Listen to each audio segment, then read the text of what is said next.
All right, we back at it. Homegrown, the podcast. Great conversations, of course, live from the Fat Factory Studios. I'm Chuck Dizzle. Yep, it's DJ Head. Apologies in advance. I got my Invisalign. So are we gonna do the frame by frame each week? I'm documenting my progress at the house. You sound crazy right now. I do. I should take it out. No, it's in right now. Yeah. That's why you sound like that. Okay, So I should take it out. I mean, it's on you. Should I take it out? That's what she said. Pause. I mean, it's on you. However you want to rock. I mean, the people gonna hear it either way. I'm gonna just leave it in. That's what she said. All right. No, that's what you said. You got two of them. I do. You Man. Them kids whooping my ass. Look, we got some of the homegrown homies in the house right now, man. Pusha Ride in the building. Gudda Brvckin. What's good with y'all, man? How y'all feeling? Hell yeah, man. What's good, bro? Appreciate y'all having us here today. Yo, real quick, kids. Y'all got kids? Yeah. I got a kid. You got a kid? You got a kid? I got a daughter. Teenager. I need some help. I got so that's what I need to look forward to. Teenage. Or my son is 5, and I got another one that is 9 months. I need some advice on how to deal with just this. I got 2, so that's I don't know if y'all can help me with this side of it. I got 1. You got 1. See, I got a son. I got he's a daughter. 12. He's laid back. I feel like the father to son dynamic is a lot different to the father. And You got daughter. 2 boys? I got 2 boys, so here's the thing. Yeah, I ain't even in your conversation. I'm good. Look, I'm good. My first one cool. I feel like this next one. They always say the second one is different from your first, so I'm just in a whole little whirlwind right now, just not expecting because same thing. The first one, I'm like, oh, okay, I kind of know what to expect. I'm good. This next one or this second one, Chase is throwing me for a loop right now. He don't sleep throughout the night. Everything that Charles did, my first one, he's doing the complete opposite. So I'm just like, yo, I don't know what to expect from this shit. But you do have advice. You know what's crazy? I only got 1, and my son, he's 12, but he's laid back. But he's to the age now where it's like he know exactly what he want. Okay. And if you get him something he don't want, he's not fucking with it. And he's not even gonna politely be like, these aren't the shoes I want, Dad. That's it. But no, I like them, but can I get a different color? I wanted. He said, but I sent you the picture of these ones. Like it's straight. You got the link. Yeah, it's like. My son, he's in a different age, different spirit. This is second year playing football. Put him in football, just to, toughen him up a little bit. You did that early though, right? I wanted to early, but my baby mama was against it. She didn't want to get hurt, so he started playing at 10. Okay. But how old was you trying to put him in? What, at 5? Oh, yeah, at I 6? think I remember the last conversation we said. He said he was trying to get him in like 4 or 5. I wanted to start my son right off rip because I feel like it's something that football did for me with like. You started early.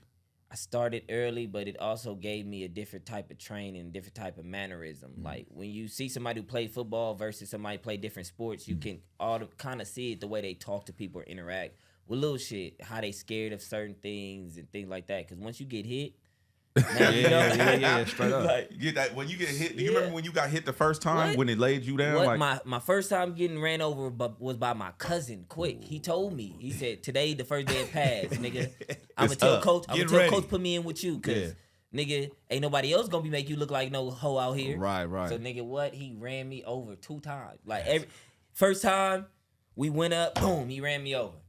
All right, second time, you got to get back in line, get on the other side. Mm-hmm. Now it's my turn. Like, he got the ball, so I'm like, all right, I'm trying to figure out now I might want to go with somebody else because he played running back.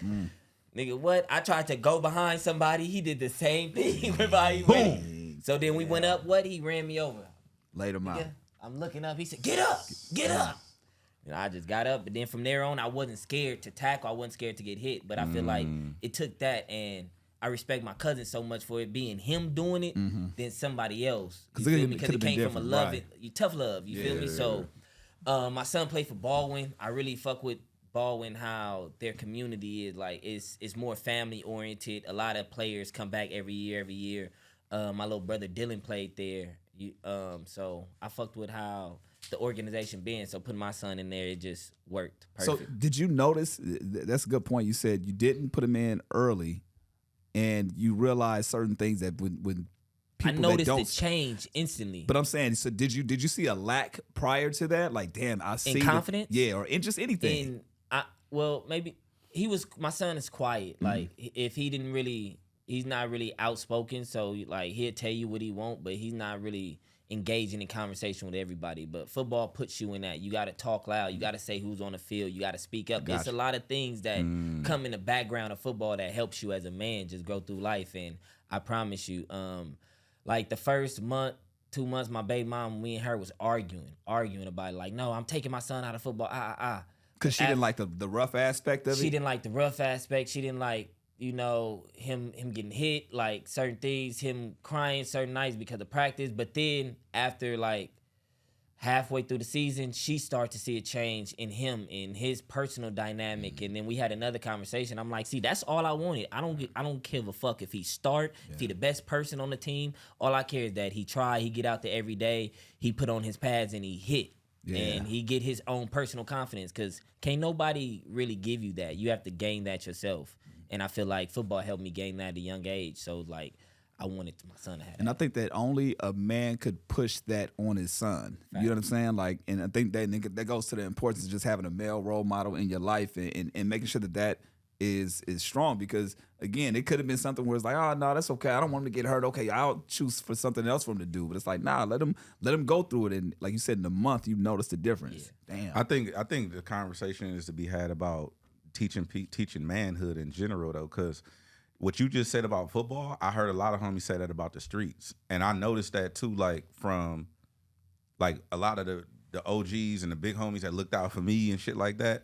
They kind of taught me, and they street dudes. I didn't learn how to be a man from sports. See, it's crazy. I learned how to be a man from the street dudes. But even, like, it's crazy because even, like, one of my older homies, Red, from my hood, like, I was playing football. Me and my cousin Quick was playing football as kids. He was playing football at Fremont. So we get out of school at Bethune. We go into Fremont to go watch him play football. And he, you know, he got the bitches. He ready to fight. He turned up. He was everything. Like, and he had a different level of respect. So, like, I had older homies from my hood that was balling. And it was like, yeah, I didn't have no daddy. So it was like the hood and football guided me to be who I am. So it's like, I don't want my son to have a hood. So it's like sports and me, you know? The sports is the way to keep him away from the other shit. Exactly. I feel that. I want to bring Gudda Brvckin in the conversation because he said that he can't offer anything, but I feel like you can because you're raising a young lady. Yeah. See, it's different for me because it's like I can't be hard on my daughter. With me, it's like it's different because it's a girl, so it's like I can't tell my daughter sit your ass down. You feel me? I'm gonna feel bad.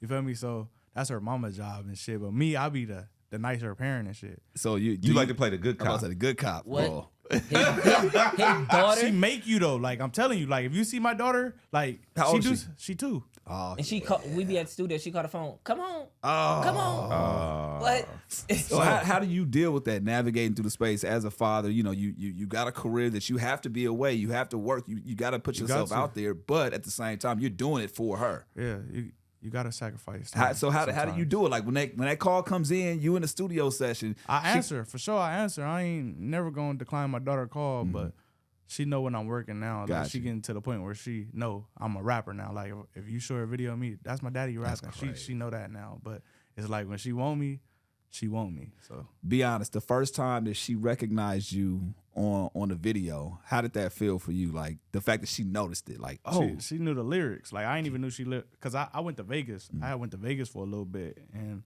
I was in Vegas like for like 2 months, and I was away from my daughter. And when I came back, I had dropped a song called "Ooh," but it's my daughter, so my girl already had the song. Yeah. So as she already was playing "Ooh" and around my daughter. So when the song came out, I'm playing a song in the car, and I hear "Ooh" in the background. I turn around, I'm like, what the fuck? She know it though, like all the lyrics, yeah. No, she know the "Ooh." I'm like, that's dope. That's dope. Crazy, man. You know what's crazy is seeing you like evolve, cause like we go back for a little bit, not a minute, but enough to where. And I remember having a conversation with you one day, and I don't remember if we was on Instagram. Yeah, we was on Instagram. We was on Instagram. Yeah, and you was so gone. To me, this is my personal opinion. Gone meaning what? He was on other type of shit. Okay. And I remember having a conversation with you and seeing you now like being focused and locked in the studio, and like I only see you at the studio. Yeah, I don't see you in no bullshit. I don't see you doing nothing else. Yeah. But then you said something to me one day, and you was like, "Well, you know, Rod wouldn't fuck with me if I didn't Yeah, like get my shit together. professional homie right here. So it's like I gotta be professional now. Not even like on no square shit or none of that. I'm not a square. It's just like I want to do this shit. I don't want to be 1 foot in, 1 foot out. I want to be all the way in. I respect that because I always tell like, and I think I said this to you. You can't half-ass. Like you can't be 1 foot in, 1 foot out. It's you got to be all in, or it ain't gonna work. Because you done seen a lot of people crash out. You done see a lot of people go to jail. You done see a lot of people, die. All kind of stupid shit. And it's like, and then when that happened, you be like, man, that nigga dumb. He had a studio he could have been at. Like then we ridicule the homies for making bad decisions. Exactly. And then not being aware that we make bad decisions too. But I just want to give you your props because I see like the evolution of who you becoming as an artist too. Yeah, for sure. What was the toughest part about that sacrifice for you? Like when you get in the calls, like, hey, you need to be in the studio, or man, hey, you need to kind of be on this time. You need to not be so far gone. For you, was it just the need to be around, or for you, what was the toughest part about that sacrifice? Shit.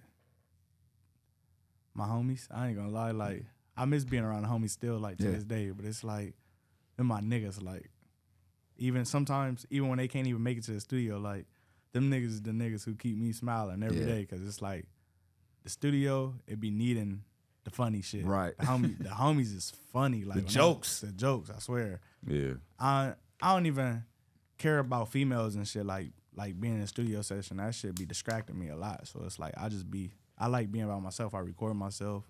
I don't even like engineers like that to record me because they ain't fast as me. They don't be fast paced like me.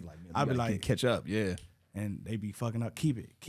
They be deleting shit. I gotta go out there and fix it myself. I be for real. Like don't make me do twice the work. Like what are we doing here? Yeah. I remember coming to one of your sessions, and it was like that. It wasn't like a whole bunch of extras. It was like work time. Yeah, for sure. I respect that though. I think that a lot of people run through a lot of budgets, in the label situations when it just be a whole bunch of goofy shit going. I'm like, you paying for this. Like, sure. and I don't think people understand that.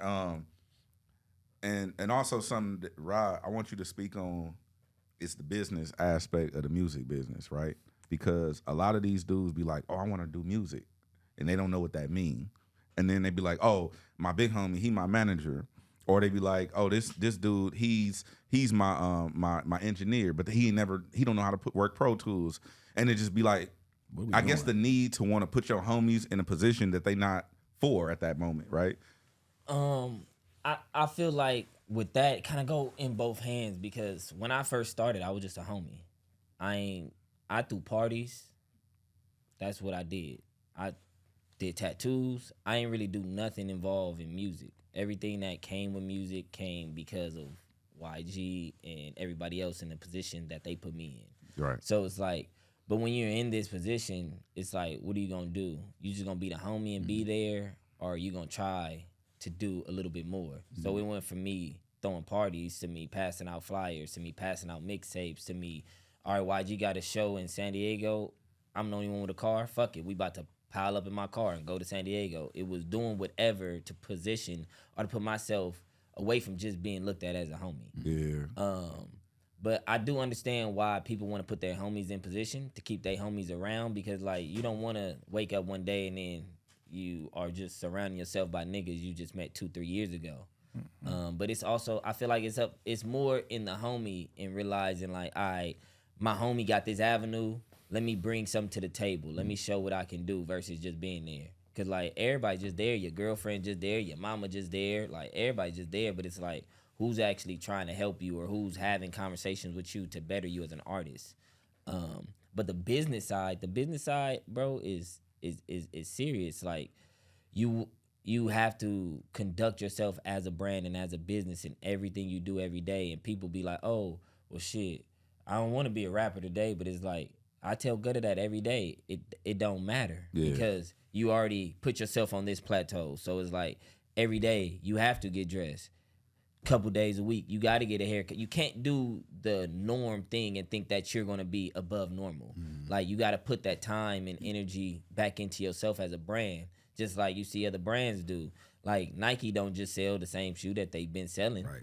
And they don't sell the same quality. The quality gets better over the years and everything like that. So it's like, I try to tell artists, like, look how brands go over the years. And if you treat yourself like that, no matter if it's a slow increase, like you will continue to increase every year, every month. You may have started with 0 monthly listeners. Keep on putting out the right music, not just putting out songs because you did a song. Cool, that don't matter. Like, who are you talking to? Who's your consumer? What fan are you looking for? Like you want to rap this way one day, want to sing this way one day, want to do an alternative song the next day, and that's great. Do them all. Music is about emotion and freedom of speech, but it's like, okay, understand how to gravitate that and navigate that into a body of work or into a project. And maybe this song you did today ain't ready for today. Save it for 3-4 years. Maybe in 3-4 years you're ready for that song. Your career has changed. You met the right person to put the right feature on that record. Like, just because you recorded it don't mean it gotta come out. Like, we see Facts. like, and I feel like that's one of the most important things. Like, as an artist, be creative. I tell them, you want to do 1 million songs, do 1 million songs. But what's the title of your project? All right, so what's the concept? So what should that sound like? What does that look like? This song, it's a great song, but it don't fit that. So we gotta hold it. We'll argue about it. But bro, this song is this song is, I say, but listen to this song, listen to this song, listen to this song. Do they go together? Fuck no. They all great songs, but they don't match and mesh. So it's like, as a fan, when I go to McDonald's, I know what I'm getting. Facts. I know the taste. Pause. Like, so I'm not going to McDonald's expecting to have a Subway sandwich. So it's like, as an artist, you got to understand that about yourself. Like, you put out a certain type of music, you're giving a certain type of brand, what you do, and that time needs to be on brand of what you're putting out, so people can understand it and believe it. And like how Tyler the Creator does, like his last album, what was it, Igor, the wig and everything. Like, oh no, that was no. Please. The one with drum. I know you're talking about. Even every album, Call Tyler, Me If You Get Lost. Every album Tyler does, it's his own world. It's his own universe. Like, I can see that. The Weeknd does the same thing. Kanye does the same thing. Michael Jackson did the same thing. Like, I never thought about it like that. Jay-Z did the same thing. Like, it's being yourself, but it's elevating yourself, but staying on brand. Like, even when you, like, bro, I remember my first tour was with Tyga. It was when he dropped Careless World. That was his first album. And like, YG he was getting fly every day. But Tyga had 3 outfits. Like, he had multiple versions, like one shirt 6 times, black pants 6, but it's like the whole tour he wore that same costume. That was his costume. He was in character. It was like, so when I'm seeing this at first, I'm like, bro, that's stupid. Why this nigga? Bro, you Tyga, nigga. You supposed to, nigga, what chain? Different chains. He he wore his Last King chain every night, and he wore, nigga, his fucking Versace shirts, and then later on during the set, he'll put on some merch, but that's because he's selling that at the show. It's the He uniform. wants you to go, like, everything is on brand. Even like when I was watching this new Andre 3000 interview, like, he get dressed, he ain't worried about getting dressed, so he put on the same thing, but that's his uniform right now. In 6 months, that might change to another outfit, and he gonna buy 30 pair of the same outfit, so he don't, like, it's like, keep everything in a wave and a fashion in everything you do, so people understand you. Like, if I'm coming to you as an artist, I want to know what I'm coming to you for. Like, I'm going to certain artists when I'm sad. I'm going to certain artists to turn up. I'm listening to certain type of music in the morning. Like, my homies be posting this shit on Instagram. I don't want to see no homies post no rap music before 12. Like, and all the homies, when they be posting shit in the morning, nigga, they be posting old school music, R&B music, but like getting dressed, working out, doing all the shit. But it's like that's just something that the homies started just because, like, bro, you get up and you listen straight to rap, it already puts you in a certain mindset. You already aggressive. Nigga, get up, play some good music that you grew up to, that music your mama used to listen to. Damn. You be vibing. It turns your whole day, your energy around. Like, I don't know, bro. I just feel like people got to pay more attention to what they do and how they do it, especially to last in this music business. I feel like you give a lot of game to people. And one thing that I kind of want to hit on is how much grace do you give an artist, or when you're working with somebody? You know, you can lay it all out based off your experience, right? But how much grace do you give them to be able to kind of retain the information? It's like, I feel like it's a difference if they don't understand something or if they don't want to get it. Like, if I'm telling you something and I'm trying to explain something to you and you not hearing me out or trying to understand the point of view, it ain't no grace. Got it. But if it's something that you don't understand, or I'm trying to explain, I may have to explain something to you a different way. I may have to show you an example. Like I would never trip on a situation like that because like we all don't retain knowledge the same way. Right. Well, how do you know the difference? What if somebody's response is, "Oh, I don't understand," right? But the only response to it is, "Oh man, fuck that shit." And it's like, well, no, He'll tell you. It's like, but fuck what? yeah. Fuck what? Fuck Every what time part? you represent, he be looking like, What that's part? me. What, Right, what right. part you don't get? Like, let's break it down. Right, Like, what right, part right. you don't get? Because I can talk for hours. I know I can talk, bro. Yeah. And it's like sometimes you got to tell me, bro, shut up. Yeah. You're like, damn. Is there something for you, Gudda? It was like, man, he's giving you some information, and you just like, nah, that either that's not me or I don't understand it right now. And how was your response to him? Like maybe you can walk us through like a specific situation. Maybe it was, hey, staying away from the streets or whatever the case may be, but something specifically for you where you like, yeah, I hear you, but I don't know. But then you came around to it or Shit, getting up. Like I'll be sleep. I ain't gonna lie to you. I'll be sleep. Like, cause I'll be up. Like when I be at the studio, I'm at the studio to like every day, probably 4 o'clock, 3 o'clock. So when I get in the house, it's 4:30. My daughter wake up, I'm up. So I go to sleep around like 7 o'clock. 3 hours later, yo, you got to get up. hey, yeah, you what sleeping? yeah. No cap. got though. work to do. You sleeping? Get up. I understand it though because it's like I'm waking up at 4 o'clock. Some days I'll be waking up at 4 o'clock in the afternoon, 3 o'clock in the afternoon. Then They gone. I'm trying to they gone. I'm trying to rush everything in the last 6-7 hours of the rest of the day, and I can't get shit done. So that's been my still to this day sometimes though. Like, man, Time management. yeah, for sure. Do you? So I want to talk about something that me and Rod was talking about. One day I forgot we was on the phone for like hour and a half that day or something, and we was talking about like unity and brotherhood and people working together, togetherness, and like moving as a unit and stuff like that. It reminded me of like early 2000, not early 2000, like 2010 ish. I remember when South Florida had their movement, right? And that's when Wayne and everybody was down there, and it was Ross, T-Pain, and they was just moving as a unit. And it was this one thing where I remember going down there. This is when I first met Khaled, right? I go down there. Shout out to G. We go meet Khaled. I meet E-Class and all them. And they he was like, yeah, I shouldn't even be talking about this publicly, but they was like, whenever, we got an issue with each other, we get in the room and we settle it amongst each other. Like we govern ourselves because when we outside, we Florida, like we together, right? And I was like, damn. And it just, the conversation me and Rod was having is like, I don't know if, it's my own personal opinion, right? I don't know if we'll ever get to that point from a cultural standpoint or from music, because the West Coast and LA specifically, California, I'll just say California, not including everybody else in our shit, but California specifically so political and so geographically divided in certain ways that I don't know if we'll ever be able to do that because they don't have the same politics that we have. Does that make sense? Yeah, I mean, I do understand it 1,000%. I do understand politics, but I feel like I've also been a part of a movement that separated itself from politics. Because even when we came up with Pushas, like, we used to be on Stocker Park. So if you don't know where Stocker Park is, that's on Stocker and La Brea. Yeah. That's the end of the jungles, the beginning of the 60s. Yeah. We used to have families, grapes, Pyrus, Hoovers, schoolyards, whatever hood you can think of, there together amongst each other. And if you had an issue with this person, go over there and fight. Other than that, we here, we chilling, we vibing, we hanging out. Like, bro, if you really look back at it, bro, YG shot a video in the schoolyards and the Black Songs was there. The I Don't Give a Fuck video. Yeah. Like, we've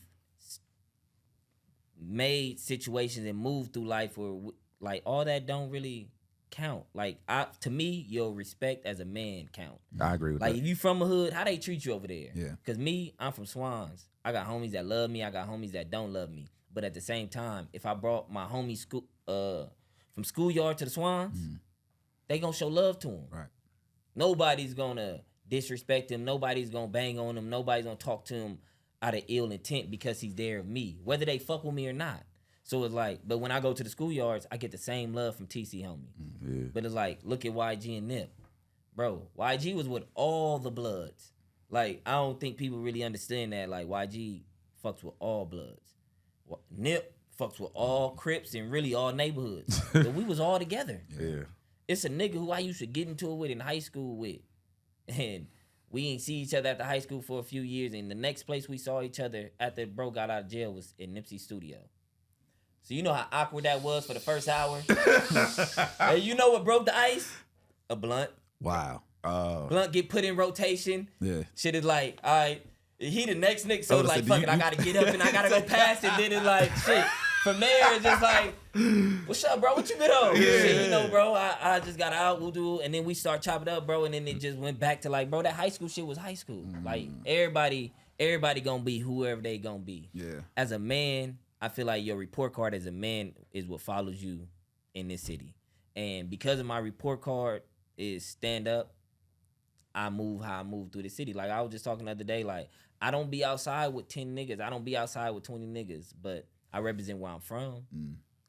But I come with respect to anywhere I go. Facts. But the same way would happen if I'm in Atlanta. Like, I'm not about to be in Atlanta with 10 chains on, like, yeah, I'm ride for Twan, with nobody from Atlanta, not moving around, right? Like, when I'm in Atlanta, I'm with my homies from Atlanta, moving around off the respect and the love that they got. Right. So I get that. And when they come to LA, they come to my studio to record because they know they gonna get that same love, that same energy. Yeah. So I feel like it's more based on how you project yourself and what you putting out there. Like, bro, I don't give a fuck who think I'm tough. I don't care who think I'm soft. I don't care who think whatever.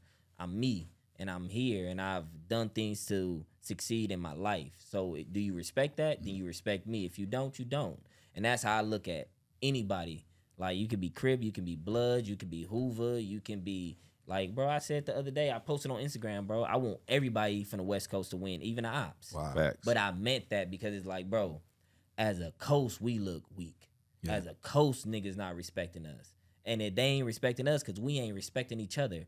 We ain't moving around the way we supposed to, so how can they? Bro, fucking Death Row was Crips and Bloods. Mm-hmm. How was Snoop Dogg signed to Suge Knight? Like, think about it, bro. Think about how they moved around back then so these motherfuckers respect the West Coast. Yeah. Like, everybody got somewhat love for us because, bro, you see it in the way they dress, the way they talk. They throwing up gang signs. They doing all this shit that was invented here. But do they respect us? Nah, because we not respecting ourselves, how we moving. And that's even like I was telling you that day on the phone. Like, that's why I opened my studio, because, like, I want to be able to bridge that gap. I don't have to say no names, bro. I done got artist features with artists who they never collabed with before, thought they can collab with before, never been in the studio with these type of artists. These things are happening in my studio, and I don't want nothing from it. Yeah. But I know what I'm doing is gonna help my coast. Like, bro, like I say, like, this was like a month and a half ago, bro. This was like a legendary night in my studio for me, bro. I had Skilla Baby, Sada Baby, T Grizzly, Baby Stone Gorillas, Gudda Brvckin, Rucci, and Blue Bucks Clan. Snap. Damn. Yeah. Like, come on. No bad energy. Yeah. Nobody felt entitlement to nothing. Nobody, like, everybody know where everybody from, who everybody fuck with. But I was there, and everybody was just moving around. Everybody was sharing. It was amazing. Yeah. Everybody was getting features with everybody. Everybody was like, it was rap. It was real hip hop being created in my studio, and it's like, that reminds me. Yeah, this the fuck fun. I'm doing it for. I ain't doing it for shits and giggles like we all want to be rich and but for my coast, for my city, that's what I'm doing it for. And that night reminded me, bro. And even I got, bro, one of my homies, Rucci, text me the next morning, like, bro, I still got the text me like 6 o'clock in the morning, 7 o'clock in the morning. We left the studio like 4:35, so this had to be on his mind before he went to sleep. Like, bro, you really doing some different shit over there at the studio, bro, and I love it. Damn, that's amazing. And this is Creative Sound as a recording spot. That's where you got your spot. And I love that you're doing it your own way, like creating a hub where people can actually come and record and get work done and just be amongst each other, right? 1,000%. What do you feel like other steps can be done from maybe other entities, other individuals, and other like-minded individuals that want to possibly do the same thing? Move off respect. Don't move off pride. I feel like if you fuck with somebody, even if they from the other side, you like a song, repost it. Somebody shot you out, repost it. It's free. Like, you see an artist, like, I seen Greedo do an interview and he was talking about he's just going to start promoting all up-and-coming West Coast artists.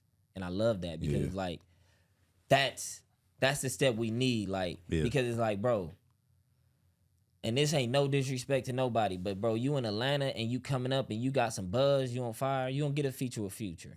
You don't get a song with Thug. You don't get a song with Gunna. You don't get a song with like Gucci. Like, bro, they embrace theirs. Generation after generation. Like, they embrace what's coming out because, like, it's Atlanta versus everybody. I've been out there with some niggas from Atlanta and heard the same thing. Like, bro, it don't matter if we get into it in the city. When we outside, bro, this all Atlanta. Like, I'm like, damn. Yeah. I wish LA moved like that. So do you think it's more, I mean, obviously the politics involved as well, but is it ego, is it pride? Like, what do you think is really hindering people from being able to do something as simple as repost somebody's video? Pride. Ego. Really? I think pride go deeper than ego because, bro, you prideful because you worried about what your homie gonna say if you post this nigga song and he don't, like, bro, I don't give a fuck who. If I like it, I'ma post it. Yeah. Like, if I don't like it, I ain't gonna post it. Yeah. That's just my principle. Like, your principle would be like, not you, but people's principle would be like, oh, well, shit, this nigga from over there, nigga, I know he got into it with this nigga, and I hang with this nigga, so I'm not gonna post this song. But it's like, bro, that's not helping the West Coast, and that's not helping you. Like, who's helping who? Like, even like, for example, this last tour, G Perico and Rucci. Yeah.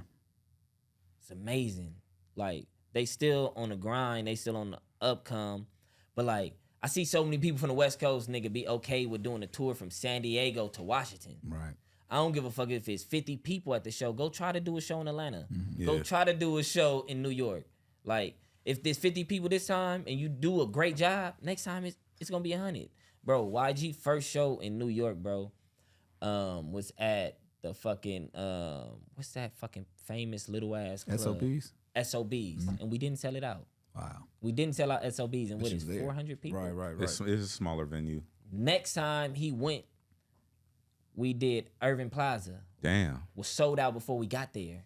Was one of the first sold out days on the tour. So how you go from doing less than 300, and then next time you come to the city, you do damn near 2,000? Because when you got on that stage, you gave your all.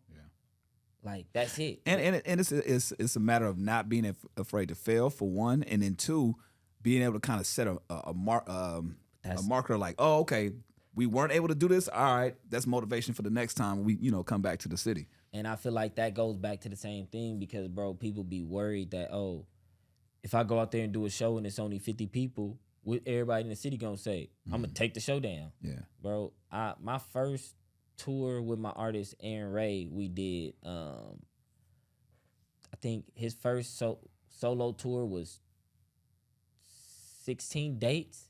Out of 16 dates, I want to say 8 were sold out.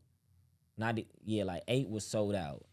The rest of them, light. But we did one show, bro. We sold 10 tickets. Wow. Really? But you know what he did? He went out there and gave a great fucking show to those 10 people. To those 10 people, and he gave those 10 people free merch. Wow. And then the next time he went back to that city, his next show was 500 in that city, and he sold it out. So it's all in the artist and what you giving and how much you giving, and don't treat no show like rehearsal. Like, I have bro at the studio rehearsing, like, you record this song, we gonna do this show, bro. How you gonna perform it? Perform it in front of me, bro, so I can see how you gonna perform it in front of these people. I want to see, right? Like, and I'm not saying that to belittle him. No, I'm not. That's part of artist development, though. Because back in the day, L.A. Reid wasn't signing you if you can't perform. Facts. Oh, you a singer? Sing. Let me see. Yeah. Let me sing see that shit. Motherfucker, like right now, right now. Right now. It's okay. L.A. Reid already walked away. Yeah. L.A. Reid tell you to sing back in the day.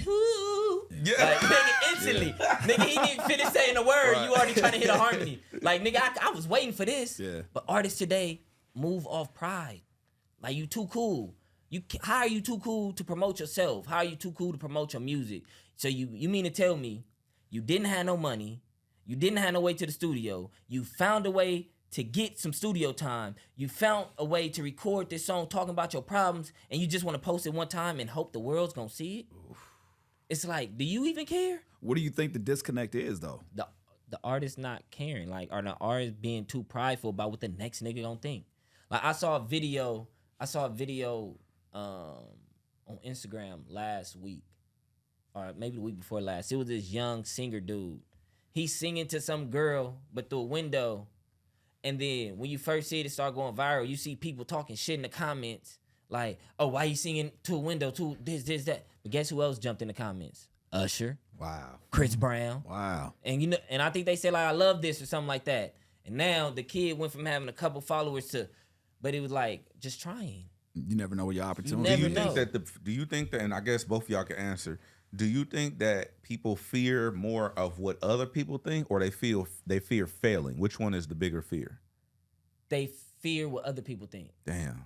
Everything in life, I feel like today is built off perception. But in music, we're getting back to a space where people are getting past that. Because, bro, 3 years ago, nigga, if this person said this artist was tight, they gonna come out and they gonna sell.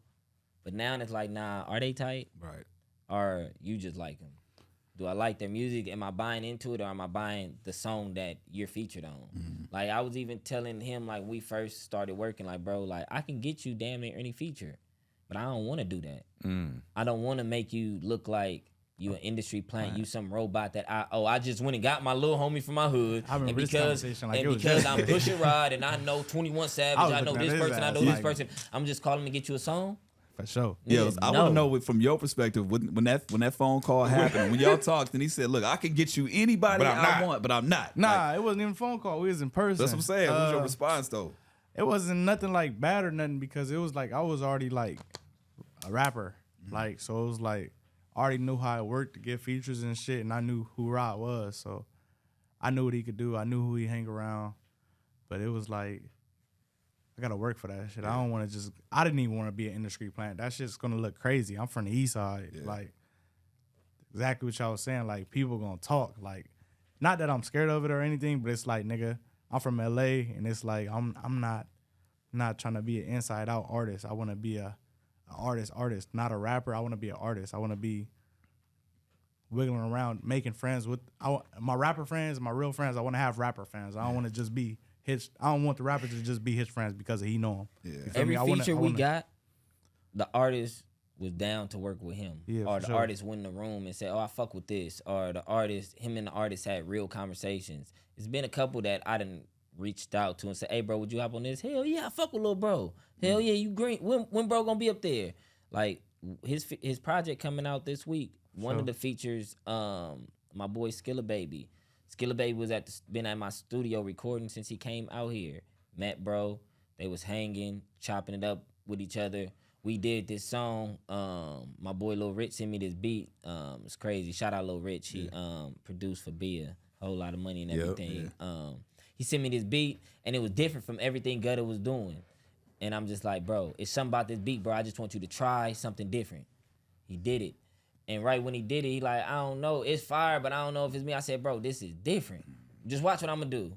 And then I reached out. I ain't tell him who I was gonna have get on the song, nothing like that. I reached out to Skilla. We was in the car driving every day. I'm like, who you got on the song? Who you got on the song? I'm naming niggas and shit. Like, don't worry about it. Don't worry. When the time come, it's gonna be right. And I reached out to Skilla. Skilla said, what? I fuck with dude. He didn't say nothing else. He came in town like a week later. I was in the room just sitting down. Skilla walk in the room like, where the feature at? I'm trying to do the feature. He ain't even knowing I'm the artist or nothing. He's just like, where the feature at? Ask him. This the artist. right here. Come on, bro. Like, wow. We go in there. We start chopping it up and shit. Built a relationship. Shit.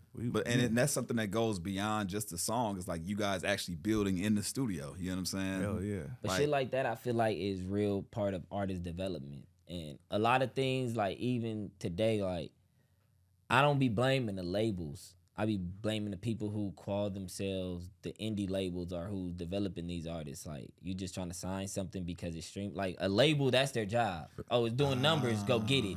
But who's developing this talent?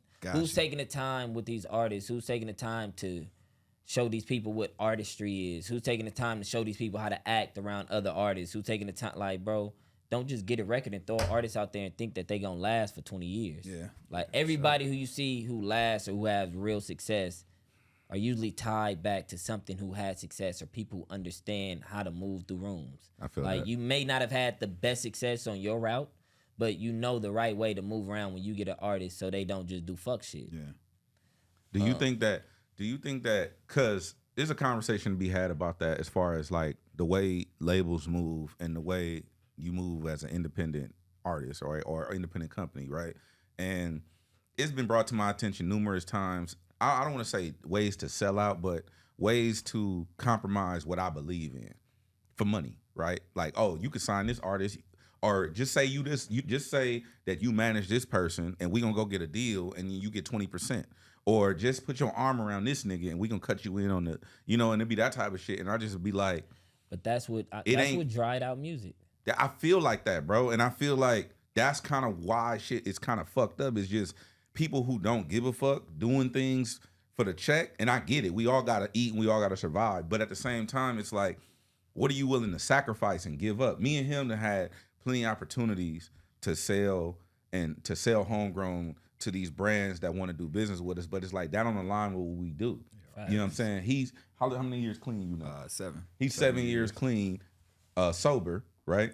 We done had the liquor opportunities and we done had these things, but it's like, nah, go get us some water we can endorse, or go get us something that we can really get behind. And I look at the music the same way. It's like, just because this artist is streaming don't mean that this artist gonna be here in 3 years. But you don't give a fuck because you looking at it like I'm finna make 70,000 off this artist and move on with my day.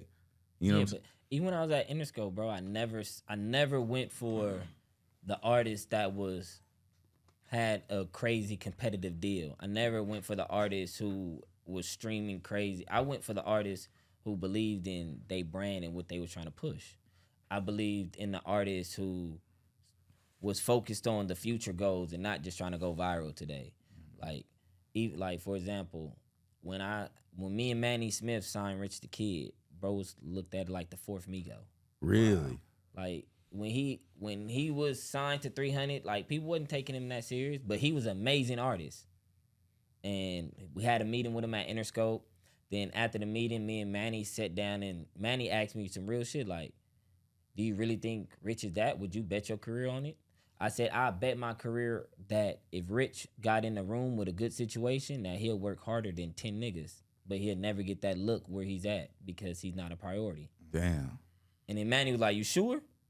Text me the next morning and say, you really sure about Rich the Kid? I said, bro, I wouldn't have said that.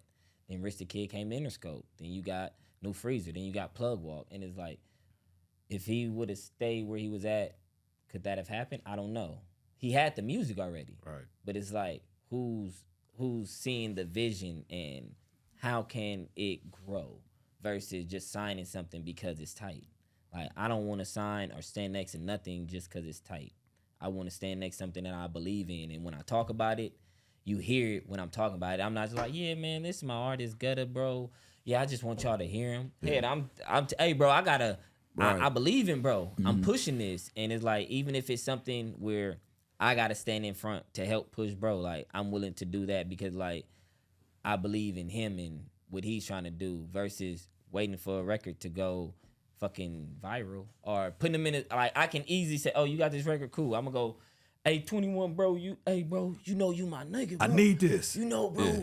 Woo, hey, bro, bro, do me this favor, bro. Throw me this Hollywood. And it'd be like, for what? Yeah. But it's like, for him, it's like, damn, did I just put my friendship, make this nigga doing the feature because he's my friend. He don't know nothing about the artist. So it's like, damn, when the song come out, is he gonna post a video? Or do I gotta personally call him to ask him to post a video?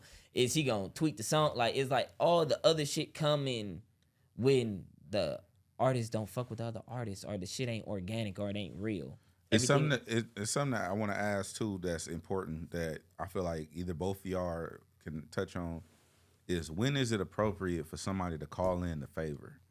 Because I call in favors, but it's the favors that make sense and that matters for where the artist at. But it's just like, when is the right time to do that? Because I feel like a lot of people don't know when that is. Well, like even for right now, I'm on promo. He's dropping a project this week, so it's like I'm calling in certain favors, trying to do certain things to make sure that my artists get looks and he get visibility. He get people pay attention to him because people respect what other people say and what these platforms are. It's like, but it's also fucked up because it's like, you know, back in the day, we thought that it was about the vlogs. I mean, blogs. Yeah. You're going to blogs. But then you find out that these blog people double dip. So then the blogs don't even matter anymore because this blog person is getting paid by the blog company, by Double XL to do write-ups on artists. But then charging the artist $500 to do a write-up. And it's like, where's the, like, the integrity in everything is sliced. So it's like you have to figure out what's the right relationship, who do you believe, who do you trust. Like, it's like when I first started working with Gudda, remember I started sending you songs. Hey, what you think about this? Because I value your opinion. You ain't gonna tell me you fuck with something if you don't. Right. Just because I'm your friend. Right. But now if I call, I ain't gonna name drop. Yeah. But if I call like somebody who worked at fucking Double XL that I quote unquote know to do a write up on Gudda because he's dropping a song this week, they say, yeah, I got you, just shoot me $500. And it's like, damn, all right, so you want me to pay you $500, but this company is paying you $200,000, $150,000 a year just to do write ups? It's like everything is just so washed now, and it's like nobody is standing on their moral or their principles. Just how you said, like, bro, you can get money from a liquor company, but bro, it's sober. That's against y'all morals in y'all company. Yeah. Like, so it's like, no. Nobody gives a fuck about that. They care about the dollar over the morals. Like, and it's like, I'm not moving like that. So like, even me calling you, this is using one of my favors. But do I believe that this favor, was it the right time to call? 1,000%. Absolutely. No. I don't think it's using favors though. But I think that the reason why I asked that is because of what you said about like, oh, you can call and get the feature, and you're like, but I'm not. But I feel like everybody be trying to do everything quick, and like what you saying as far as getting in a studio and building a relationship with the artist, right? Yeah. I feel like everybody's trying to microwave a meal and nobody getting on the stove and cooking. I made this nigga stop putting out music for a year straight. Oof. And I made him come to the studio every day during that time.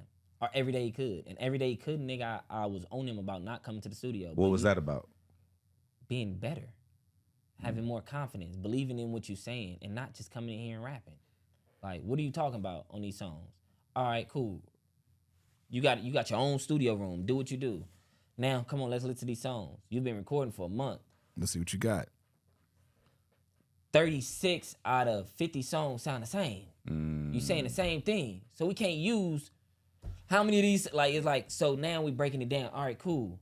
Let's make songs about, now hey, bro, you going through this? Go try to make a song about that. All right, make a couple songs about that. Now get more deeper into yourself. Get more deeper into the dive of what you're talking about and how vulnerable you can be as an artist and your comfortability when you're in a room. Yeah. Versus just coming in there, nigga, and saying, nigga, I got a chain. I said, bro, where your chain? Nigga, I don't want to, like, bro, I don't live like that. I'm not going to promote that artist. Yo. Like, even I said, bro, I can get you a creative sound chain tomorrow. But what that's going to mean if you didn't work for it? Right. Facts, what's that going to, people just going to see you got a chain, but it's going to be like, oh, shit, he ain't work for that chain. Yeah. He's trying to push Rod. Rod got him that chain. Right. Bro, sure. Like. What did that do? What does that do for you as an artist who's used to running your own program and be like, no, look, you not putting out music for 1 year. Yeah. And I'm going to sit you down and you going to learn some shit. And I'm sorry, was that mindful of you to say a 1 year time span, or was it just like, we just need to stop for a second? We need to stop. Okay. It wasn't, I don't like, time is real, I know, and I have this argument with everybody. Time is real, it does exist, but I don't move my life based on time. Like, it has to be the right time for everything. And at one point in time, did I like him as an artist? Yes. Did I like his style? Yes. But the songs were the same. So, like, how can I better you? Like, so, like, putting the time in what I believe is into artist development in the studio before trying to put out a song. Like, so it really didn't have, it could have been 2 months. It could have been 6 months. Like, it took us a year to get where we felt we needed to be. And that's what I feel like is more important. From an artist standpoint, how did you benefit from that? At first, I wasn't fucking hot. with it. Yeah, I wasn't fucking with it at all. Like, I was like, man, I need to drop. I was telling him I need to drop. Then I started seeing it. Like, I started listening to my music, driving around. I'm like, damn, I said the same line in this song that I said in the last song.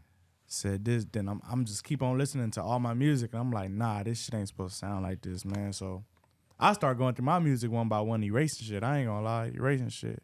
Then I just started putting songs together and shit, making it all one. Shit started coming out fire. But after like 6 months, I was like, I'm ready to start dropping. He like, nah, not yet. I'm like, man, I'm getting mad at this point. I'm like, this nigga Rod not trying to drop my But that's shit. when the confidence changed. Yeah, I'm like, this nigga not trying to drop my shit. Then after that, I'm like, man, fuck this. I'm finna lock all the way in. I start going to the studio every day, every single day, like nighttime to the morning to the nighttime. After that, I was ready. What artists do you look at as like, not to get your style from, but what artists do you look at like, damn, I want to take this piece from him and take this piece from this person? YG and Lil Durk. Oh, that's fire. Yeah, I ain't gonna lie. You know why I like Lil Durk? And I don't know if I said this to you or you, but I like Durk because the way he uses his tune, you can still hear his voice right Yeah, under for that sure. move. And then that's why I like the voice, like his brand or whatever, but I could still hear his voice. Like a lot of times, like the tune be up, Yeah, the auto for tune sure. be up so high where you can't even hear. But Durk, I don't know. It's controversial. I got a lot of heat for it when I say it, but I feel like Durk uses it better than Thug in a way that I know there's different styles, right?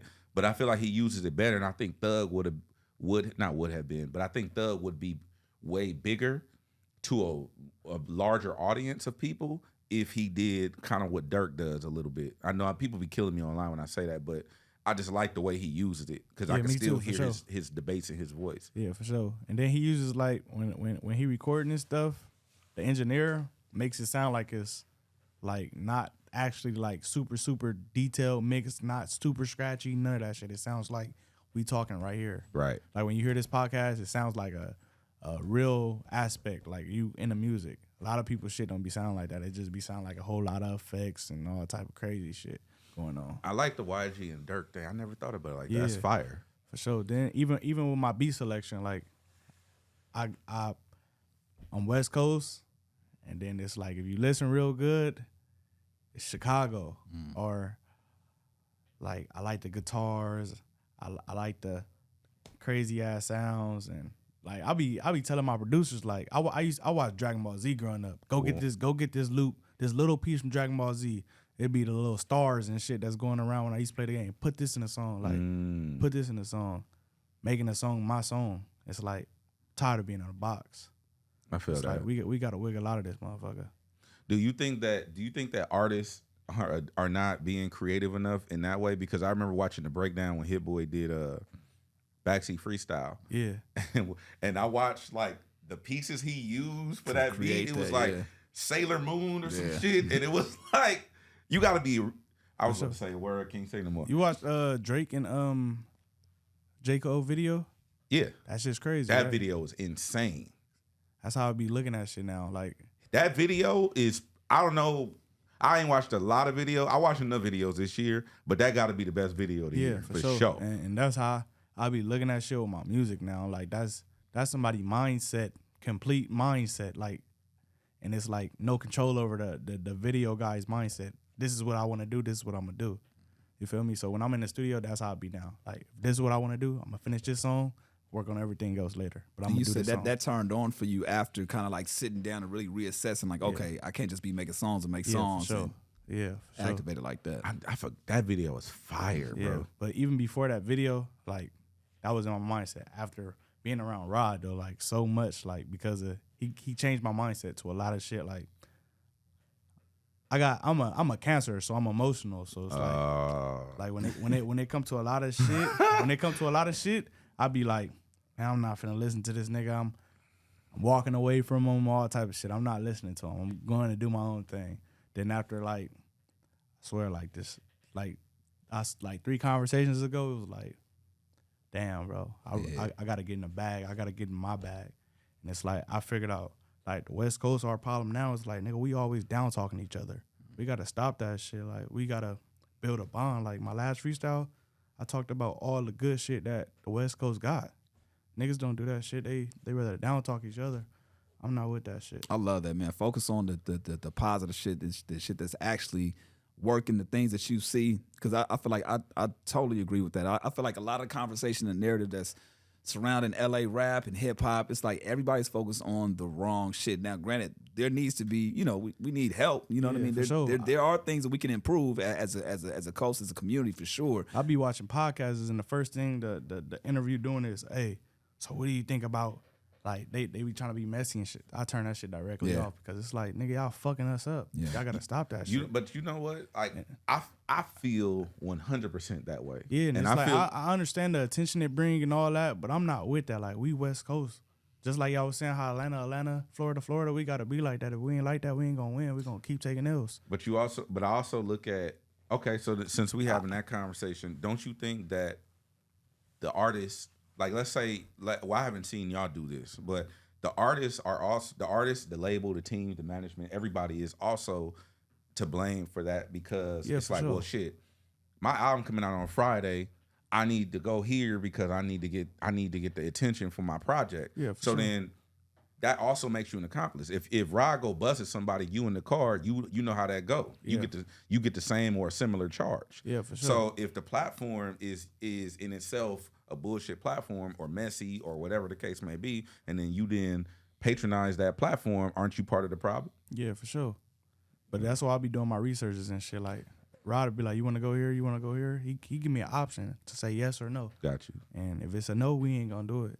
If it's a yes, we gonna do it. And when I do it, we gotta be locked in 100%. But niggas gotta know what they signing up for before they sign up for anything. I feel that. Yeah. I love that I feel like it's accountability on all parts.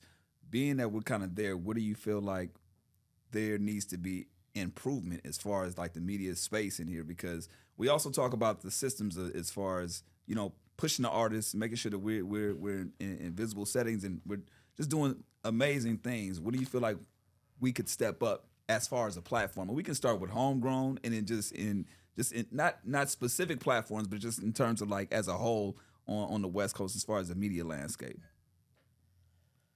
I honestly think it's taking a deeper dive. And when I say that, is like, even if you gon' interview this artist, do a little research. Yeah, For sure. Like, I just watched, like, and I know Funny Marco shit is about like the dry humor and shit, but it's like, it's kind of vague to me how everybody feel like it wasn't wrong with Herb and Southside did, but it was okay that he did an interview with Blueface, and Blueface said, name 3 of my songs, and he said Tatiana three times. Right. It's like that's fully you didn't even try. Right. Like, cause he, like, even after Tatiana, he has at least 1-2 other songs that's not as big, but that's been viral. But do you think he's just playing it? And we talking Funny Mark. Do you think he's just playing into the narrative of the show? But that's what I be saying. Like, bro, I be listening to people. Yeah, for sure. I even just watched some shit with Zoe Summer. He was on there with Adam. And it's like, nigga, you got this nigga whole #1 song on your YouTube channel, and you talking about doing research on him. Like, how does that work, bro? Yeah. Like, you don't even know that you part of the reason why his shit start to move. But it's your YouTube channel. Right, but like, why you sitting there with this man instead of and shout out to Salas. For sure, shout out Salas. Why you not talking to him about his music and what he's trying to do as an artist? You talk to this man about dicks. It's like, it's vague. It ain't respected. Like, so it's like, what is his energy supposed to be? Yeah. If I'm not comfortable with something you saying, but I still gotta be here, I'm just gonna sit here. I'm not gonna say nothing because I got respect for you. Yeah. For sure. But Adam didn't take it as that. Adam took it as, oh, you're not trying to be here. You're not trying to be in an interview. No, bro, I'm just not trying to talk about another man's dick. Right, and it's just like, it's not what I want to talk about. But why we aren't here talking about my music? Exactly. Why are we not here talking about what have I done to be here? Why are we not here talking about how did you get with E40? How did you get Snoop Dogg on your Why them questions didn't come up? Why are we talking about dicks? Why this man is sitting here promoting his music? Well, I think a part of it is, and me and him consciously pride, not even me and him, me and our team, we consciously pride ourselves on not being a part of the circus. Yeah, but they don't respect our music. They only respect our gang shit and our street politics. I only post this on blogs when niggas dying or robbing. Fucking all this shit that's going on between fucking Ace Pun and fucking Desto. Them is 2 LA niggas who've made it. Yeah. Right. Off their own back. Yeah. Me and Pun don't even get along. But shout out Pun. Yeah. Cause he did whatever he did to make it in life. Yeah. For sure. And he put his homies on, his friends on, and he keep reinventing himself. Yeah, that's true. Yeah, even, But why is him and Dub getting into it over Adam 22? Over pop, like I think it's because niggas want to get involved in our street shit and not talk to us about our music. well, the reason why I'm gonna tell, and I never spoke on this, I don't speak on this because I don't want to be a part of the circus. But my thing is because shit get real fast, as we seen, right? And I know I had a situation that happened at the radio station, and I realized, oh, I can't play in media. I can't play fake beef, and because shit get real fast. for sure. So what I realized is I stay out of everything. I don't talk to nobody. I don't go to nobody's shows. I don't go to nobody's platform.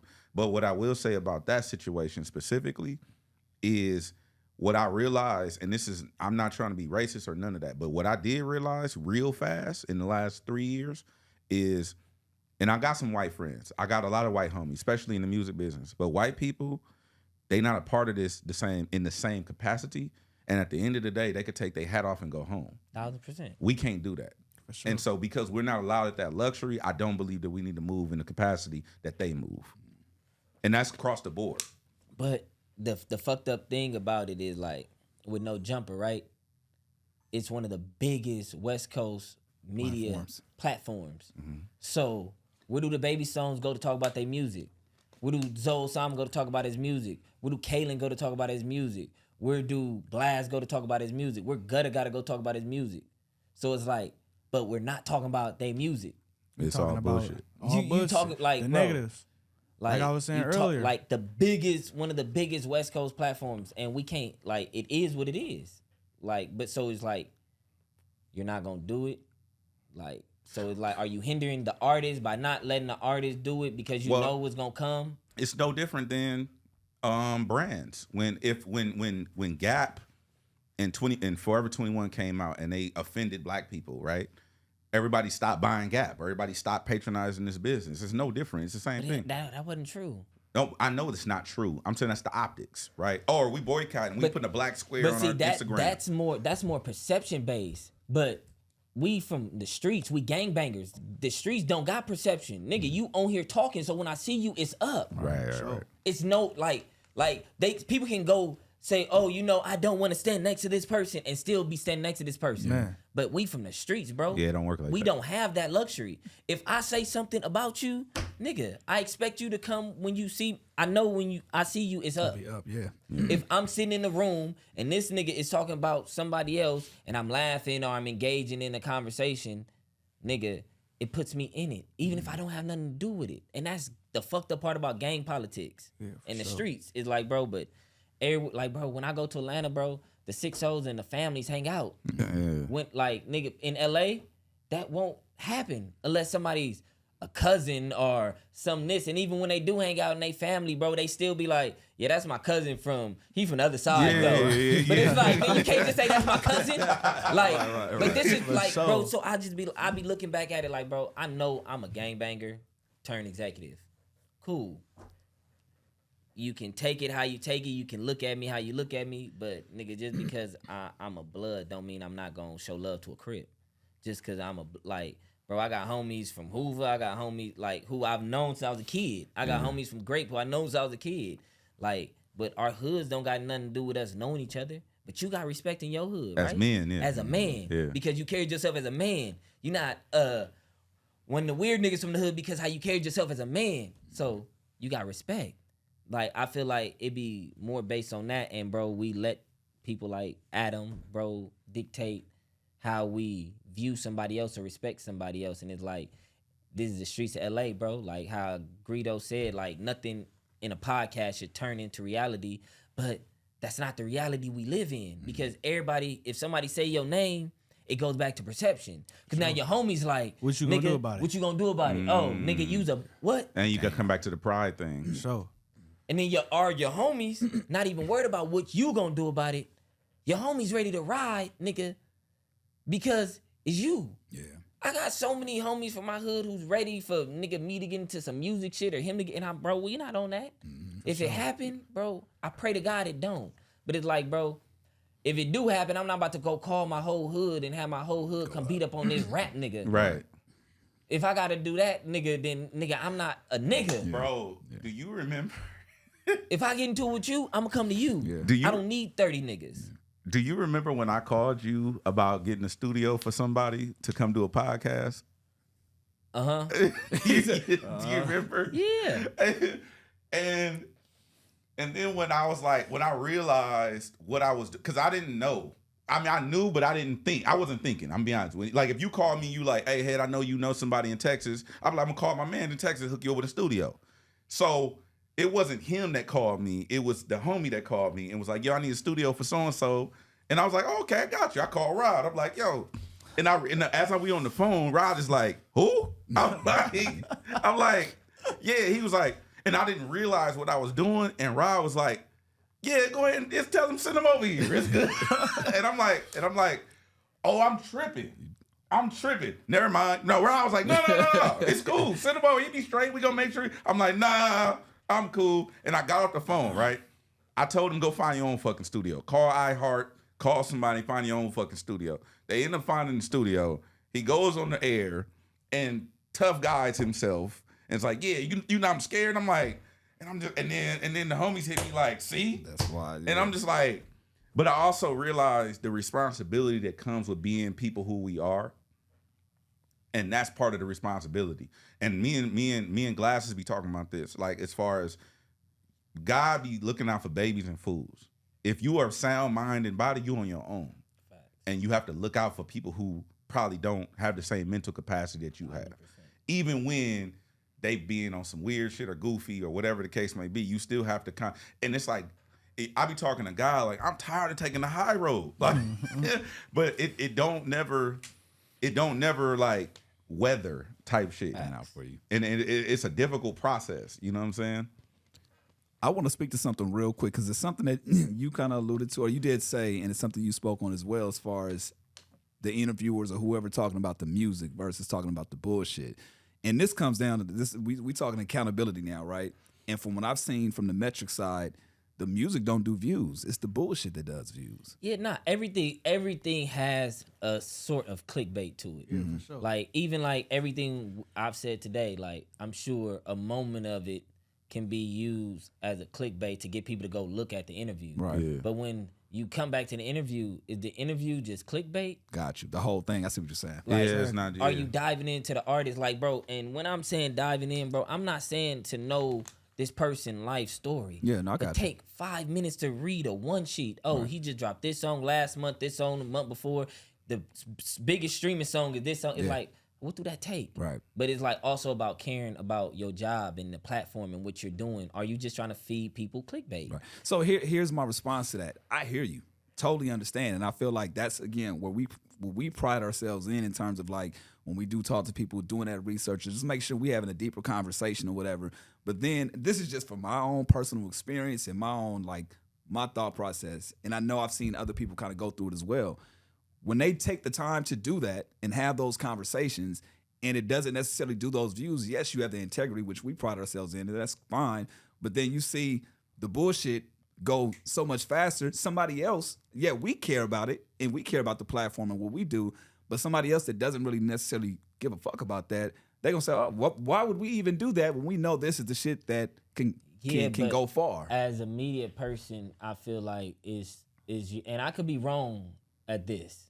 I feel like it's the media person's job to understand the balance between the both. Absolutely. Like, because you can ask me something that's uncomfortable. Mm-hmm. Like, I'm here for that. Yeah. Like, it's up to, my answer is on me, but you can ask me anything. Right. Like, but based off of that, is this whole interview gonna be based about off the of same that? thing. Exactly. Like, I'm saying, like, Exactly. like I'm not saying, like, bro, like, you need your views, you need your clicks. I know what it is, but bro, don't just get me on here and down talk me, downplay me, down talk my city, nigga, and talk. Oh yeah, I heard you got into it with this person. I heard, like, it's like, bro, none of these questions. Or ask you, did you shoot at so and so? It's like, come on, bro. Like, You want me to go to like, bro? Yeah.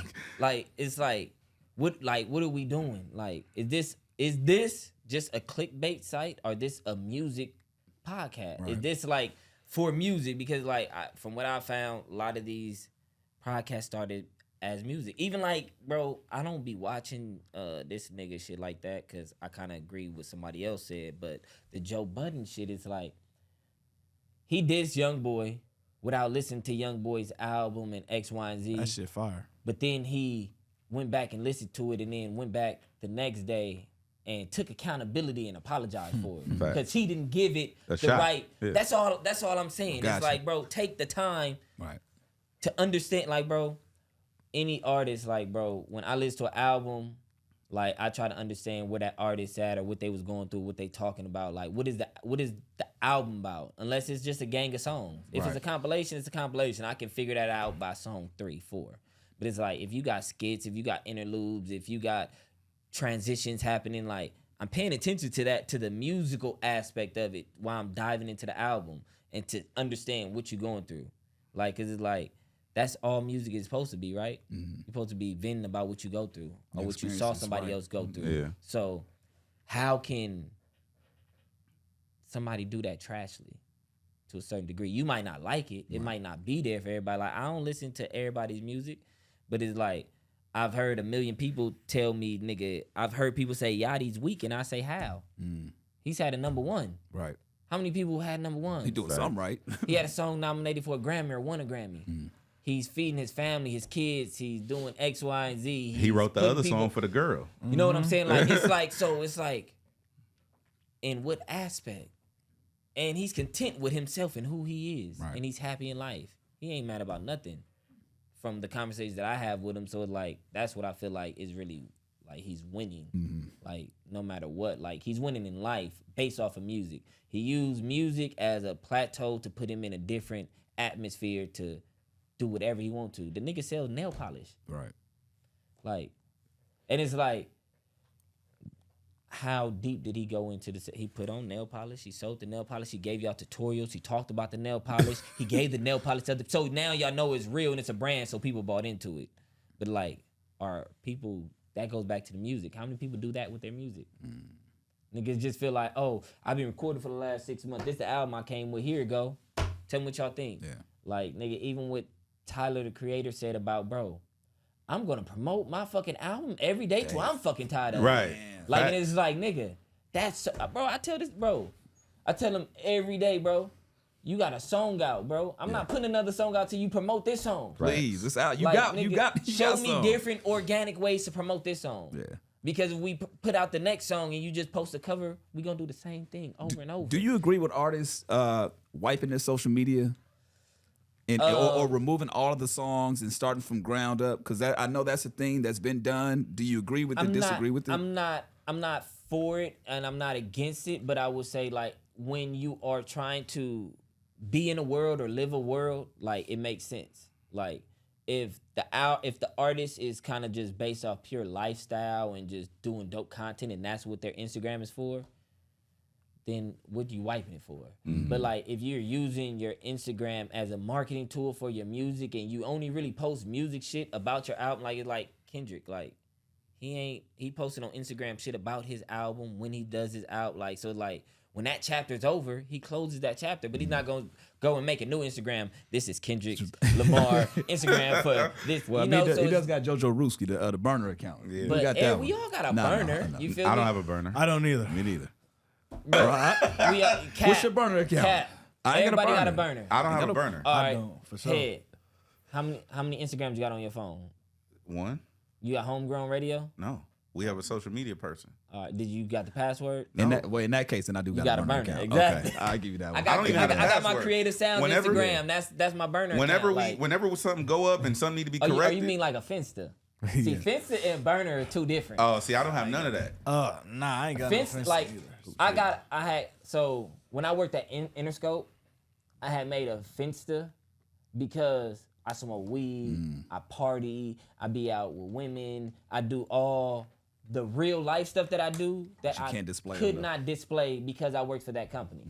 Like, And it's not that they told me that I couldn't, but it's like, bro, you gonna And be on offense is a fake Instagram. Instagram. Have you We seen don't like know. on Instagram, like you could post like your actual post in your close friends now. So like you could post like Only your Yeah, close but friends see the. That Yeah. wasn't That wasn't 5-6 available. years Nah, ago. hell no. yeah, but bro, I'm saying so like right now, like that's crazy. Like, So is you saying if you right now want you to really ain't know gotta how worry about Pusha offense? Rise I was wanna post living, the you was whole on my music video. Facebook. I could But post no, you know what?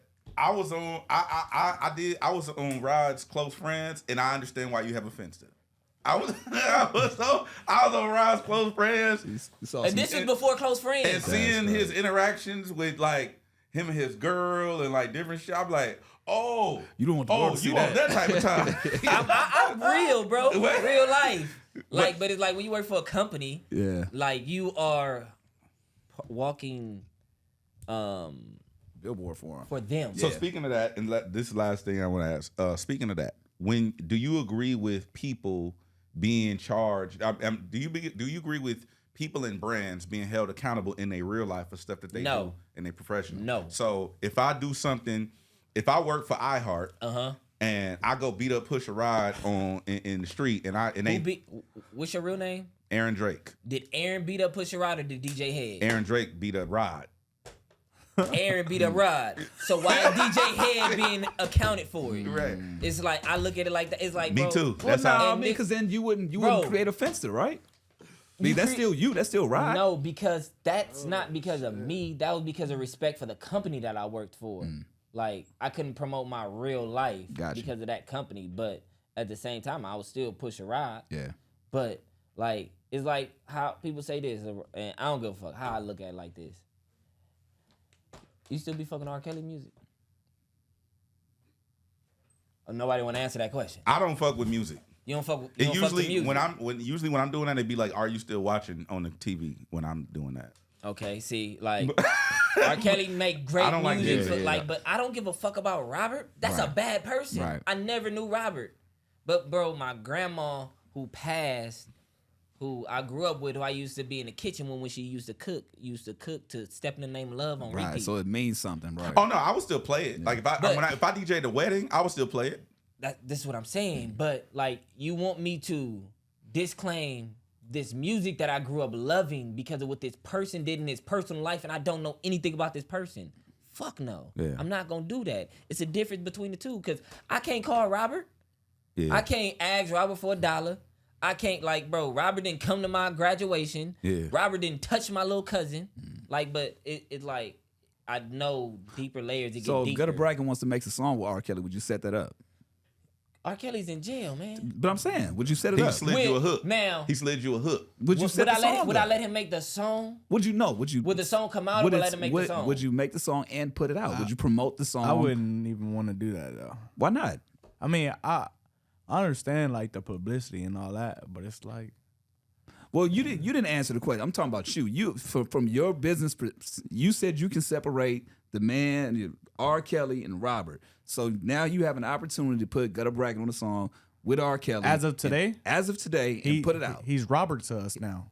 Say it again. That Robert has came out now. You know R. Kelly's not putting out music anymore. We're So- dealing with Robert and Robert's life. Okay, so that came Robert's out. on trial. if Robert found a way to, Would I to let create- Robert write? Would I let R. Kelly write a song for Gudda? No. Would you put a song out, I would. Gudda Brvckin featuring R. Kelly? Depends on how the song sounds. If it's amazing, If it's hit. fire, it's a hit. Fuck it. Put okay. I just as long as If you it's a standing on hit, it. It's a and I hit. really believe that this song can change his life and it's like, bro, it's the music.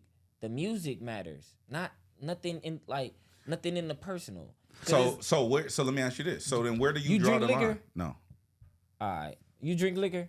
You drink Casamigos? Have you ever drunk Casamigos? Would you not drink Casamigos because what George Clooney did? What did George Clooney He do? don't even know who that What did is. George You know Clooney the- do? Yeah, I don't even know the story.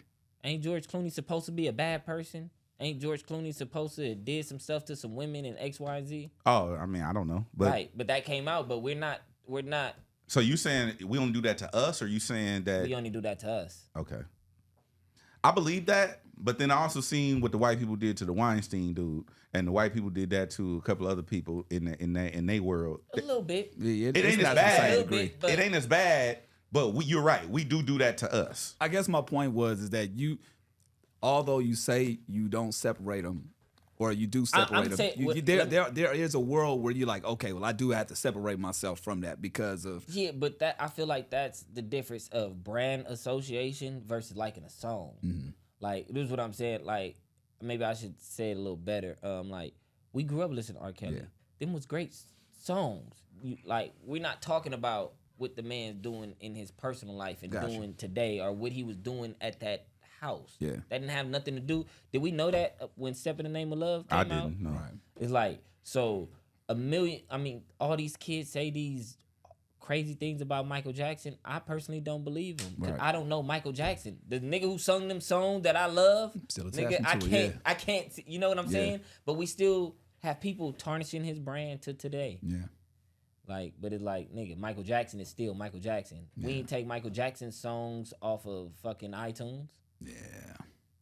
I understand that, but the reason why we talked about this on the last show, but the reason why I like to have a conversation is because, one, I do believe we do that to us more so than everybody else, and then two is because when you look at it like that, it's like a lot of these people take a moral high ground, and a lot of their morals are based in religion. And religion is usually charged on the premise that no sin is greater than the other. Right.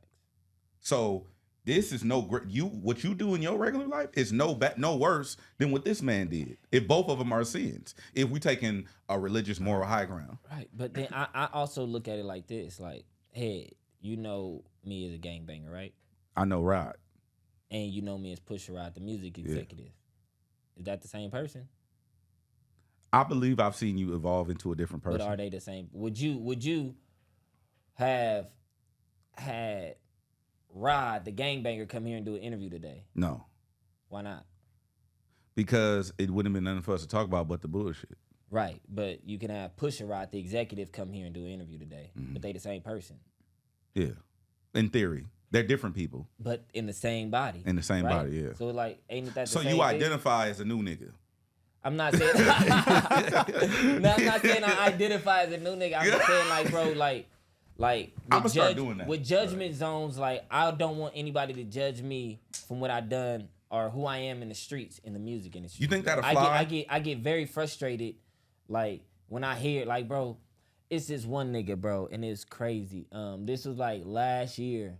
Me and YG did this bowling party at this bowling alley, and this dude, he was at my studio the day before.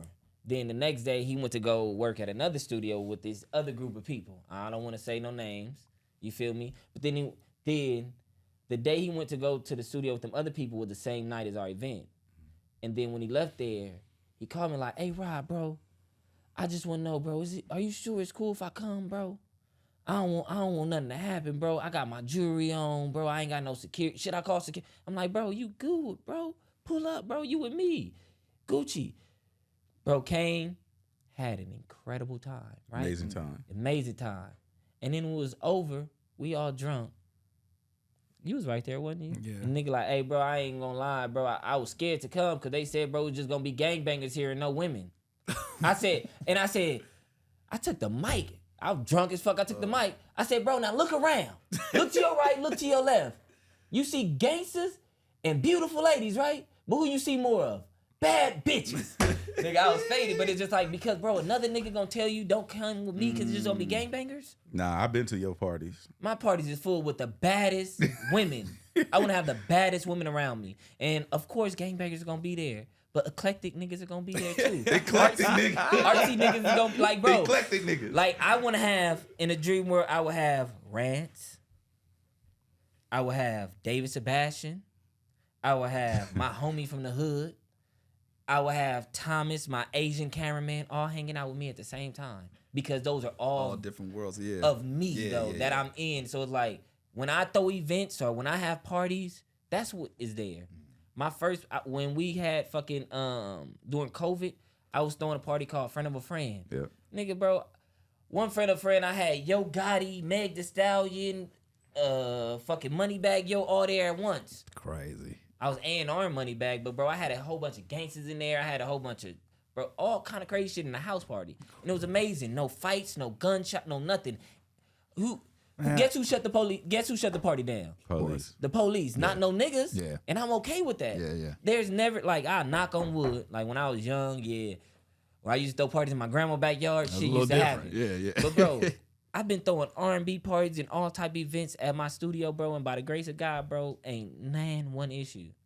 The only issue be the neighbors be mad because it's this many black people in their neighborhood. That's crazy. But like other than that, like bro, I just did my 2-year anniversary on Melrose. I had a concert at my studio. Yeah. I had G Herbo, I had OGZ, Baby Stone Gorillas, Rucci, and Gudda all performing in my parking lot at my studio, and I had like 400 people come Crazy. for my 2-year anniversary. And again, no problems, no issues, no drama. Everybody left having fun. But that's like, it starts from the inside out. Like, I feel like you can't talk about the change if you not part of it. Yeah. Like, and everything I'm doing is part of the change and part of West Coast. Like, bro, I was just texting nigga DJ from Blue Bucks this morning about some other shit. But the same nigga who brought me up through this game, Brandon Moore, Yeah. he manages Blue Bucks. Yeah. And you get a little deeper, he also manages Kamaya. Yeah. But then you get a little deeper, YG's tour manager, Rory, is OGZ's manager. Like, bro, all our shit linked, yeah. is so close in. Yeah. But then it'd be a lot of people not. And it'd be like, people be wondering how we so close in, how we know about so-and-so or so-so, bro. Because it's like from the top of the top, we are linked in, know about shit. I go to a Blue Buck show. I don't care how many cribs there, by myself, or maybe with Gudda, or maybe with my girl. Like, but I'm going there to support the Blue Bucks clan. Yeah. Nigga, I'm not going there, nigga, as nigga Lock from Swans. Yeah. I'm Pusha Rod, the music exec. So it's like, how they gonna take of me as I come? You know what I'm saying? Yeah. Like, so like that's why I feel like you can't really compare Robert to R. Kelly. R. Kelly. I don't know. I felt like I get what you're saying. And I think it's more on a personal level, but there is a world where you do have to separate the two. And I totally understand. From a personal standpoint, yeah, you enjoy the music. Cool. Totally get it. Rod does not deserve to be on homegrown radio. That's who's to say that though. Because Rod is on bullshit. I mean, there Rod might is in the streets. there might be some shit that Rod can give somebody else that's listening right now. That's 1,000%. on some. But some of those experiences come through the advocator Pusha Rod. Got it. Like, it's different chapters, different parts of life. Like, it's like, I don't know. It's like Pusha Rod is advocating for everything and for better LA, better the streets. But Lock from Swans is a total different nigga. Gotcha. We live in the same body, but like, you know, So that's just being honest. Dude, no, go ahead. no, I was gonna ask one more thing. You being on your own, and I know I be owing you about like, we need you in the building, we need you to do this, and we need you to do that. Being somebody that you left a corporate environment, I left a corporate environment. What's your biggest takeaway? Your biggest like the most positive thing that came from that, and then something you regret. The biggest takeaway was understanding. Working at Interscope was like my first real job, my first corporation job. It helped me understand the music industry and artists and what it actually takes into breaking artists and understanding how to make people care about an artist versus just thinking like, yeah, bro, this is my artist. I'm gonna put out some songs and I'm gonna get a show and then we gonna get cracking. That's not it. Like, it's the back end and understanding like why you need to do certain things or what the full 360 of an artist is. What was the other part? What's something you regret? Something I regret is while I was in the building, there was certain artists who I really wanted to sign that I should have fought for harder. Because I believed in the artists and they turned out to be who I thought they would be. But because somebody else was paying the check, it was like, I'll fight until it feel like I don't want you to think like I'm getting no back end money or no so I'm just leave it alone. Got you.